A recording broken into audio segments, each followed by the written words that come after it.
Paul, we're going to talk about your year at Ipswich Town, the anniversaries this weekend, but first, what's the latest on the injuries after Wednesday night? I think everybody's okay. I think the guys came through the game all right. Norwood, I think, came through okay. Flynn was trained, so Kane got through that in that 90 minutes. So they're the long kind of termish ones from the Fleetwood game. Everybody else is all right. Feeling all right to start if you need him? Obviously, I'll see how it is this morning, and then we decide from there. Let's go on to the year now. What's your reflections on? Remember you walking through here and press were in here, and it was a daunting task when you took over, really. But what was your reflections on the year, and what were your first impressions of the club when you first came in? How quick a year goes.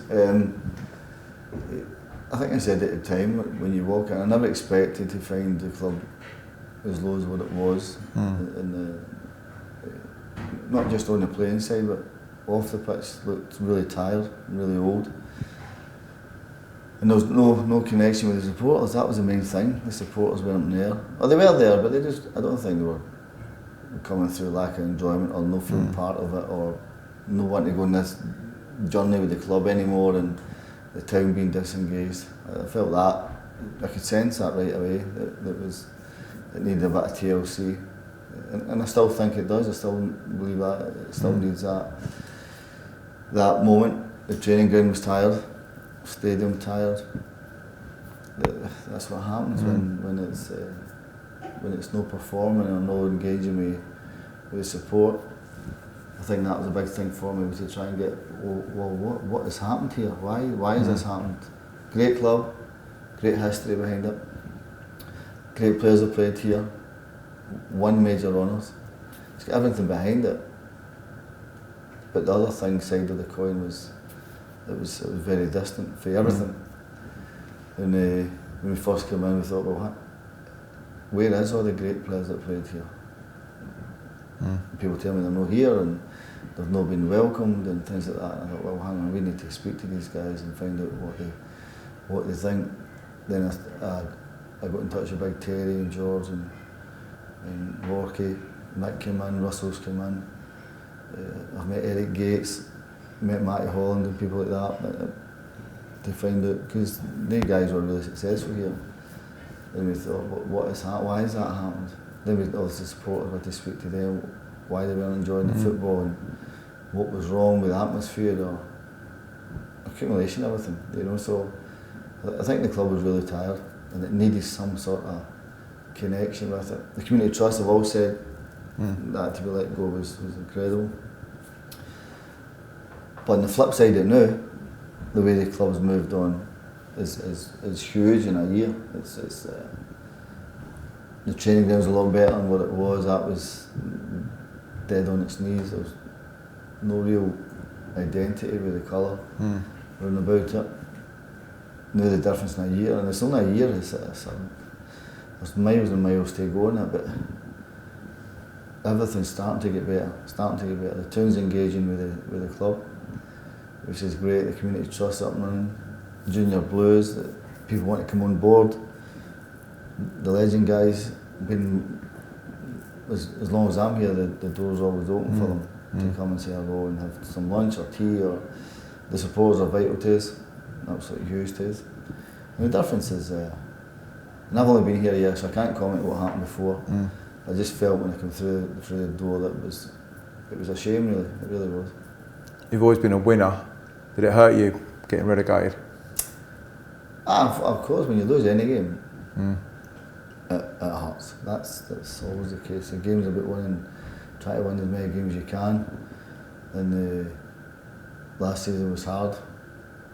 In a way, it was. Because I come in here thinking, well, Mike's Norwich manager, how people are going to, I'm only going to get less time than what I Did you believe that, Paul? Did you believe that because you're the Norwich link, so you might get less time from the fans? Yeah, no, I thought that was one of the big things. Do I come or not? Because I didn't want that feeling of animosity and surrounding me only being given a few games here and there to see what we can do. But I think the club was that low. I think the fans just wanted something to hang on to somewhere along the line. So whether I came from Norwich or the Moon, I don't think it really mattered to them, because they just wanted their club to do well. And right through the off, I've got to say the welcome I've had has been it's been unbelievable here.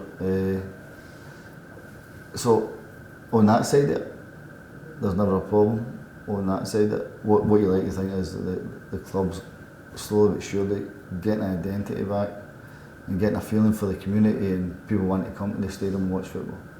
Do you ever believe, like, I remember you walking in here, and then obviously there was the Norwich link, that like within a month your name would be echoing around Portman Road as Paul Lambert is a blue from the supporters, and people turn up with flags with your face on? Did you ever believe that would happen? No.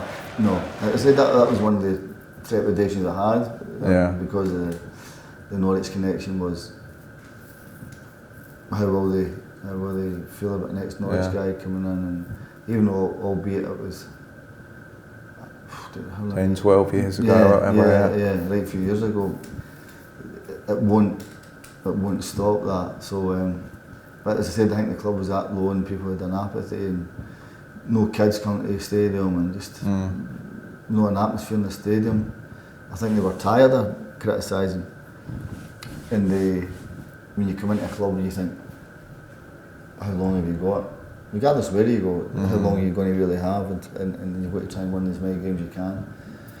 And we was no winning or drawing, but I think what they did say was we were playing well without getting the rewards.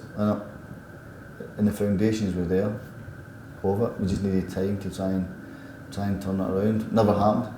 You get relegated, and you try and rebuild with the personnel you've got. And if you can bring one or two in to help, then all better. So I know the situation in the club. It can't go out and spend millions here, there, and there.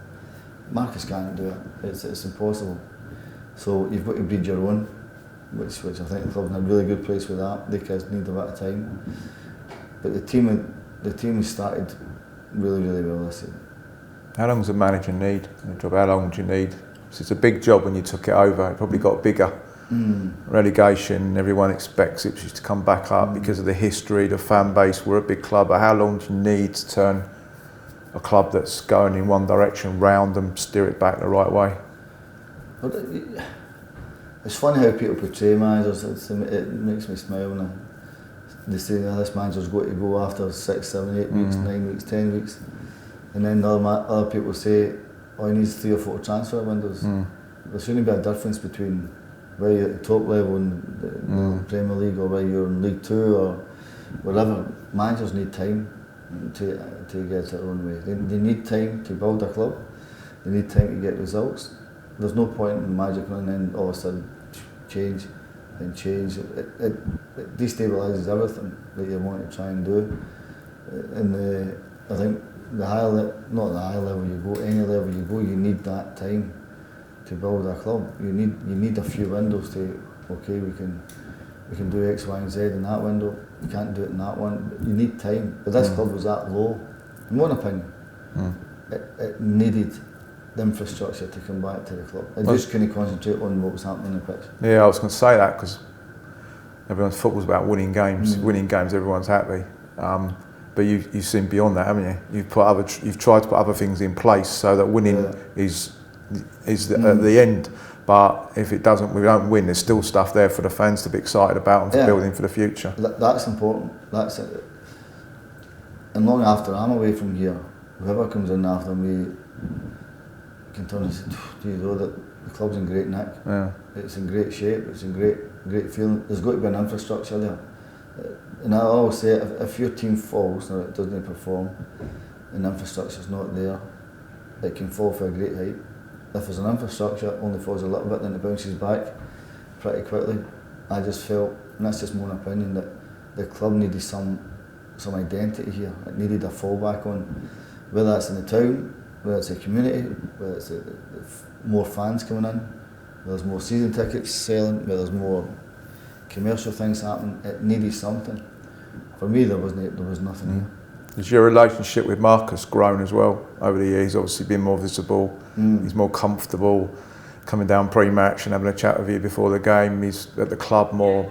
Was that important for you, that he was more on board, not on board, but more on site as much as anything else. Well, I said to him from day one, and I need him. And the club needs him. He's the custodian of the football club. The football club does need him. I said, I need him. I don't want a distant owner where you only speak to him once every couple of months. For me, it's no good. It's no healthy. It's not healthy for the club. Not healthy for the support. He's the custodian of it. He should be the face of the club because it's his club, it's his money, and he makes the big decisions. He's the boss of it. But the football club needs him, and we certainly need him to help. I understand he can't do a lot of things what he done years ago. I get all that. But you've still got to have a bit of TLC for your club, because a lot of fans coming here that need him as well, basically. And listen, he's been great. That way we have good days and bad days where we have, he'll say one thing, I'll go against it, and then vice versa. But we never really kind of fall out. We'll have the nitty-gritty arguments with it. And he knows the way I am as a person, and I know the way he is. So let's just find that happy medium, really. But listen, we have a laugh as well, you know what I mean? We have good moments as well, you know. It's not all doom and gloom. We have good moments, and that's good that you challenge him, though, isn't it? That you need a manager to challenge the owner. I mean, it's always the owner challenging the manager to get promoted, but you need to be pushing him as well. Well, I think that comes from experience, that, you know. And I've had a few clubs, I've dealt with a lot of owners, good guys, and good people. I've dealt with Dealey at Norwich. She owned the club as well. Good relationship with her. Mark's got a good relationship with him. I probably do. I challenge him because I think it's right. It's not what's right for me. I only challenge him because I think it's right for the football club. It's not for my benefit. It's actually for this club, the support, the county. That's why I challenge him, because I hate seeing. I didn't like the club the way it was when I first came in, because it wasn't right what was happening. It needed to be picked up, and it needed to have a good feeling about it. As I said before, I use that word, it was a shame to see it the way it was. Yeah. You worked at a top level as a player and a manager. It's your ambition for this club to get it to the top level, as high as it can be. God willing, that would be the... That's a real massive challenge, though, with the way football is at the moment, isn't it? It's shoes, but I want the fight of it, you know what I mean? I want to enjoy it, and I want the fight of it. And I know things won't always go my way, but we'll try and make it as exciting as hell to try and do it. And that's the challenge, is to get trying in that top league. It's the best league, without a doubt. Is that achievable here, Paul, to get Ipswich Town back in the Premier League? Not been in that league for 20 years. No, but there you go. But something's got to be broken somewhere. There's records are all there to be broken. You have to go and... You can never hide or be clouded by you're never going to get there, or it's going to be too difficult. You've got to believe that you can do it. Whether it's realistic or not, nobody knows, but you've got to believe you can do it, and you've got to have that drive to do it. How important is this season? You know, we came in here, we talked about it. Momentum's a massive thing in football, and people said to me, Paul Lambert did it at Norwich, and my argument to that is the Championship is a lot different 10 years ago to what it is now. Don't expect it, but if you're going to get momentum, I guess it's got to come starting this year, really. And there's been some momentum at the start. I know we've had a blip, but you know, there's been some momentum at the start of this season. You can see it with the 20,000 for Rotherham at home on a Wednesday night. Tells you there's a bit of momentum around the place. Steve Reid blips at Norwich. There wasn't win at Norwich, wasn't it? We drew two, we lost two. It wasn't. It's going to happen. God, it wasn't just. Turned up in Norwich and the lads won every single. That wasn't the case. We drew a lot of games. We lost games. 10 years ago was a long time. It's a long time. We had a really good side. They were experienced guys in League One. The team I had, experienced guys in that division. Who knew streetwise football. Our team in the moment, a lot of the guys are learning their job in the game. A lot of the Norwich guys were seasoned pros who knew what it was like. So they handled the whole thing really, really well, they guys, because they were experienced. And then they bumped up to the championship, and then the lads went and done it again. The guys here, there's a lot of young guys here who are first experienced this scenario, but they've been absolutely brilliant. To turn the mentality of what they had last year into what they've got now is an unbelievable achievement. That should never be underestimated, because what they've done. So the actual performance of the team at the minute, including the 2 cup games, you want to include them, we've been beat twice in 15, which is an incredible run. United, Aston Villa, Borussia Dortmund come knocking for you tomorrow. What element of your year at Ipswich Town gives you the most satisfaction if you left tomorrow?